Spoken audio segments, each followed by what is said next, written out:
Hey everyone, it's Warren and welcome back to my channel. Today I have a huge book haul for you guys of a ton of different books that I've just recently picked up and as well as some that I've collected over the last few months. Most of these are fantasy and graphic novels and a couple of them are audiobooks. I'm really excited to show them all to you, so without further ado, let's get started on this haul. The first book on this big haul is Daughter of the Moon Goddess by Su Lin Tan, and I've seen this book making its rounds. A lot of people are reading it and it seems like a really interesting story.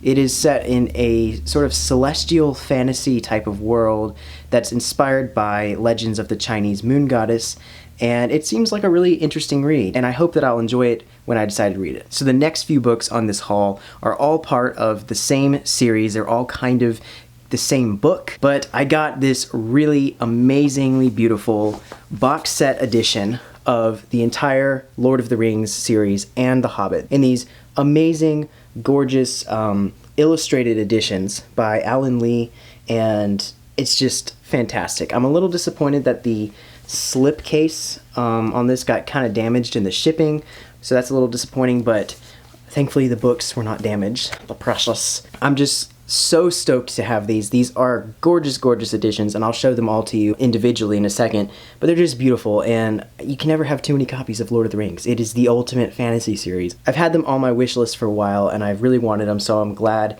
that I was able to get them, and they're just gorgeous. And the box illustrations are also really, really pretty.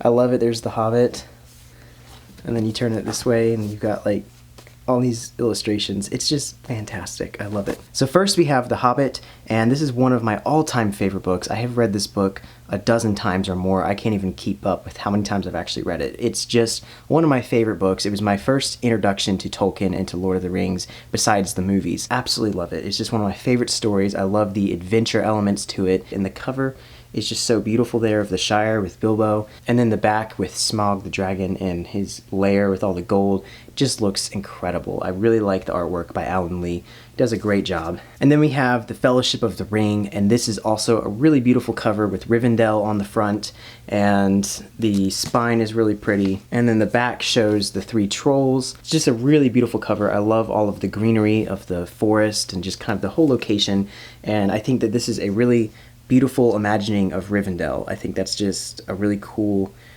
way. It does look similar to the movie, but it does have its kind of own look to it, and I just think that this is probably one of the prettiest renditions of what that place might actually look like. But this is just such a great edition of this book, and I've only actually read like a third of it, and it wasn't even in this edition, but like of The Fellowship of the Ring. But I didn't really stop out of boredom. I just kind of stopped because I was busy with other things, got distracted, and it just wasn't on my priorities to continue reading about them wandering through the forest for 5 chapters when battle scenes are like 4 pages. I never understood why Tolkien wrote that way, but either way, it can be very difficult to read these books, but they are amazing. Next we have The Two Towers, and I think this has probably the spookiest, kind of ominous looking cover because it has Shelob the spider on it, and a hobbit, I'm guessing that's Frodo, but a hobbit wandering through, and then the back of the book has the two towers, which I believe is supposed to be Isengard and Barad-dûr, but this also kind of looks like it could be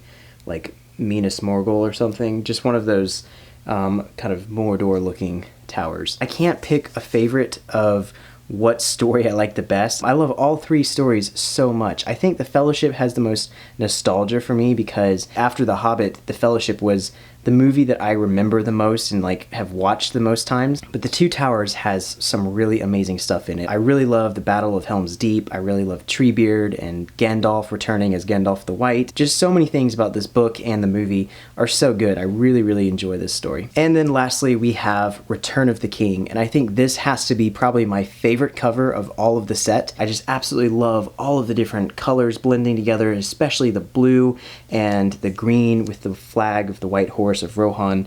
Just looks absolutely amazing. I have read parts of this and I love the movie. The movie won a ton of Oscars for it when it came out. So many amazing moments in here, especially the speeches, the ride of the Rohirrim into the Battle of Pelennor Fields, just all of it is so good. Aragorn, everything. It's such a great ending to the entire story. So that is the box set of Lord of the Rings and The Hobbit. It's just absolutely amazing. And I think any Tolkien fan who collects this series, and I think any Tolkien fan, whether you love the movies or the books, if you're collecting the series in multiple copies, you definitely should have these editions. They're just absolutely beautiful. The only real criticism I have about this set is that the covers are made out of paper, so they just seem very fragile and kind of flimsy, and they tear or get frayed very easily, and I was expecting something more like a matte finish or perhaps just glossy, but since they're made out of paper, it's just kind of like you have to be very careful with them so you don't tear them or anything like that.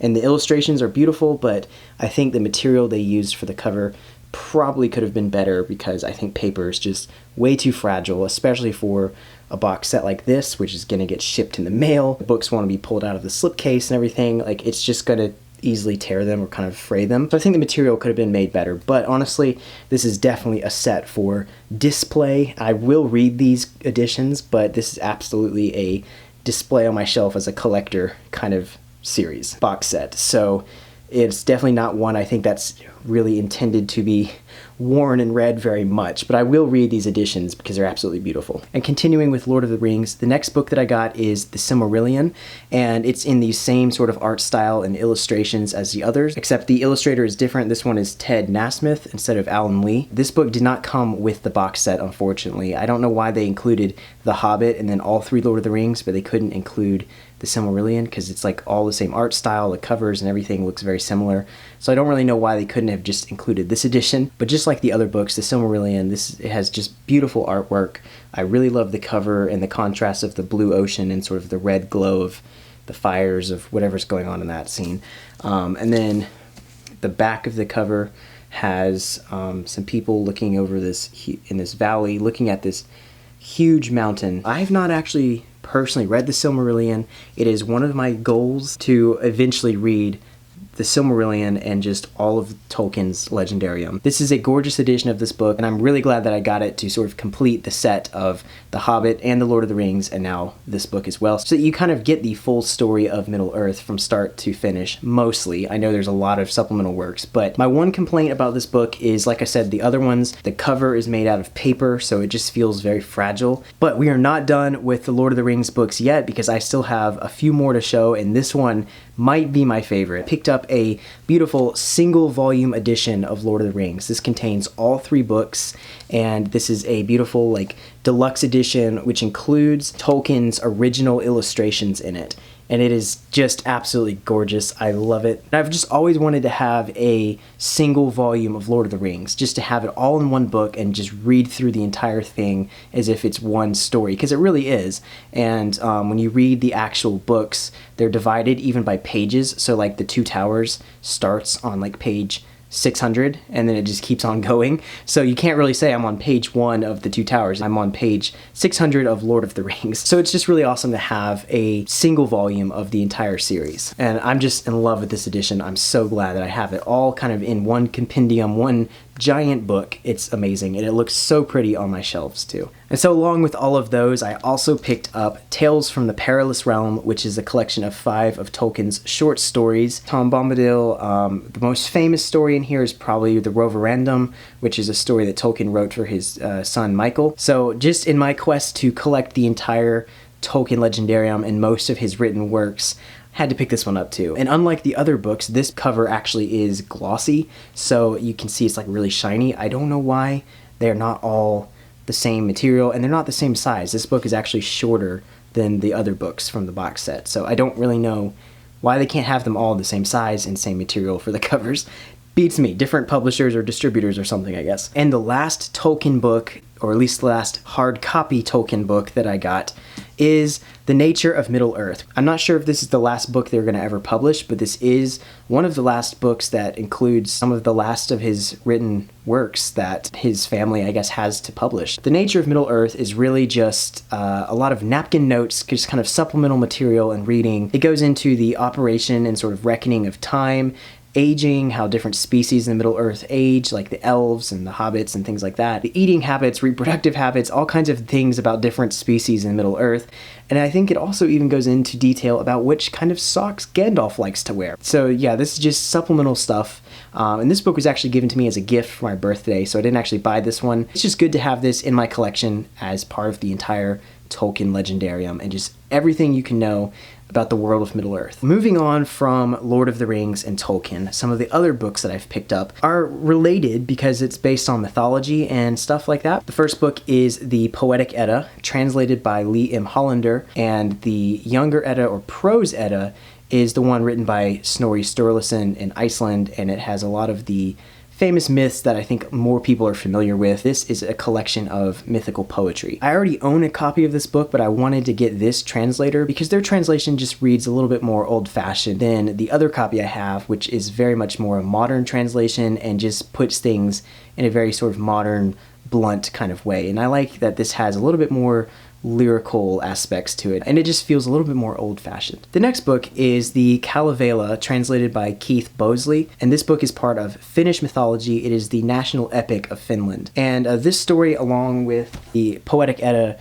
are both very influential works for Tolkien when he was writing Lord of the Rings, more so from like Norse and Anglo-Saxon mythology, but this was another collection of mythology that was influential to him in his studies and his writing. It's very interesting to explore the differences and similarities between a lot of the cultures of Northern Europe, but it's also a mythology story that I've never read, so I've wanted to read this and just further my interest in folklore and mythology. So I also got 2 audiobooks this month. The first one is The Maid by Nita Prose, and I've seen this book being talked about a lot, and it sounds really interesting.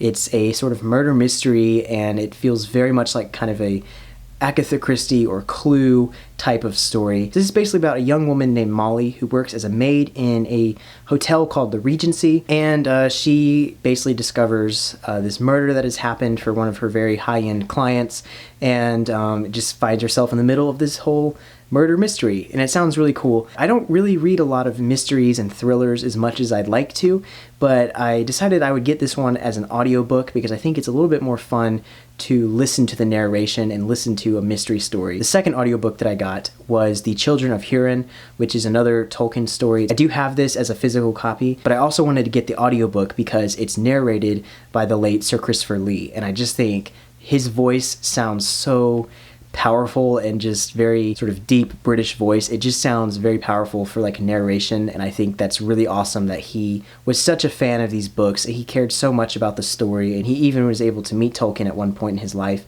So it's just very cool that he's so passionate about the story and that he wanted to narrate this book. So now moving on to the graphic novels that I've recently collected this year. A lot of them are comics from DC and Marvel. I'm personally much more of a bigger DC fan than I am Marvel, even though I think both companies have a lot of really cool heroes and storylines. I just really love Superman, Batman, Wonder Woman. So the first few graphic novels that I picked up are some Superman stories, and so I got Man of Steel, the first 3 volumes, Volume 1, Volume 2, and Volume 3. So you have all 3 volumes right here. So Man of Steel is a 1986 run of Superman by a famous comic book artist, John Byrne, and he basically wrote the definitive version of Superman for the modern age. Retold his origin story and just how he became Superman. It does feel like you're reading classic Christopher Reeve Superman. It's really, really great. So it includes the original 6-part miniseries, The Man of Steel, as well as Superman, The Adventures of Superman, and just some other crossover stories that were published around the same time. I know a lot of people are not big Superman fans. A lot of people view him as very one-dimensional, just not interesting, but there really is a ton of lore about this character, and there's a lot of really good Superman stories out there. You just have to sort of curate them for yourself and find which ones you like. So then I also picked up some Batman comics as well. The first one is Dark Victory by Jeff Loeb and Tim Sale, and this is actually a sequel to The Long Halloween, which is one of the most famous Batman stories ever, and this is also what Christopher Nolan loosely based some elements of the Dark Knight trilogy on. So these books kind of go together. They're sort of one story told in like 2 volumes basically, and the spines and covers don't match because this is a much newer edition than this book. This story is set in the early days of the Dark Knight's career, and Batman and Robin basically have to hunt down this serial killer. They're trying to figure out which one of Batman's rogues has been behind all of the murders. Is it the Riddler, the Joker,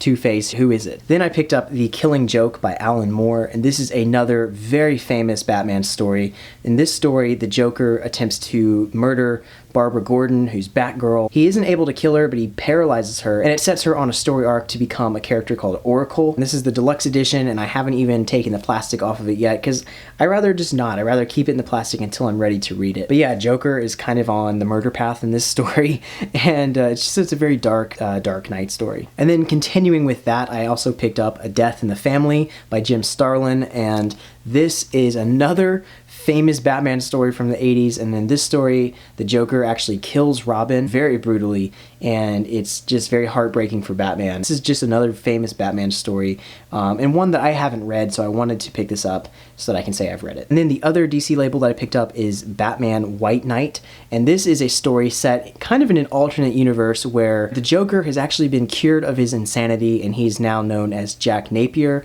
and he decides that he's going to clean up Gotham City, and he's going to become a councilman or mayor of Gotham, and he's going to become like the White Knight of the city, representing good and cleaning up the whole city and everything like that. And so he and Harley Quinn basically turn good, and it just seems like a bizarre, hilariously ironic story, so I'm really looking forward to reading this one. The next few comics I picked up are Marvel comics for the character of Black Widow. Picked up Marvel Knights Black Widow by Devin Grayson and Greg Rucka, and in this story, Natasha Romanoff encounters her rival Yelena Belova, and they sort of are competing for the title of Black Widow, and I believe that the movie took a lot of inspiration from this book, but this is a really cool adventure story with Yelena, Black Widow, also Daredevil. So that's kind of cool that they're all three in this book, because Natasha and Daredevil had been partners for a long time in the comics. They'd even dated, I think, at one point, and it's just cool to see him in this story too. So much potential for a better Black Widow film that we could have gotten, but whatever. I think that this story sounds really cool,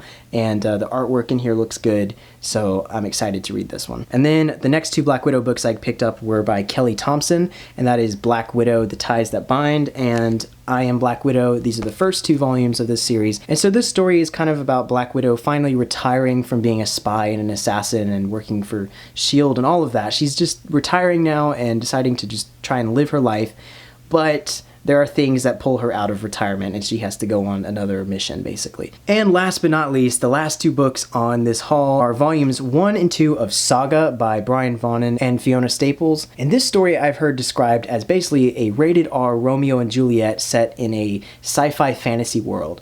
And it's basically about these two people from opposing sides of this ongoing galactic war that's happening, just trying to be together and have a family. And so there's all kinds of creatures and aliens and different planets and worlds and things in here. And hopefully I like these. I've heard really good things about it, so I'm excited to read them. So that is my massive book haul. Tell me what was your favorite book on this list that you're most excited to hear my thoughts on, or if you've read and what you thought about it. So thanks so much for watching, and I'll see you all with a new video soon. Bye.